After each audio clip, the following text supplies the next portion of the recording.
چطورید؟ این اولین ویدیو من، لطفا حمایت کنید. آموزش گلد کردن گانا رو میخوام براتون بذارم. ببینید الان بچه ها، من مثلا میخوام این شاتگانه رو گلش کنم. میایم داخل رنگ ها.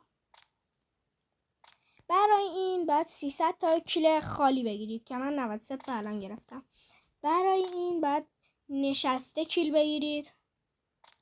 برای این باید از راه دور بزنید. برای این باید با اتچمنت بزنید کیل. برای این باید هدشات بزنید. نه بخشید بله هدشات.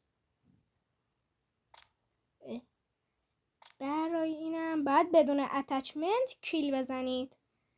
خب بچه ها، اگرم میخواین آموزش دایمنت کردن گانا رو براتون بذارم، لطفا لایک این ویدیو رو بزنید. اگر لایک این ویدیو به حداقل 30 تا رسید، آموزش دایمنت کردن گانا رو بهتون میگم. خدافظ شما.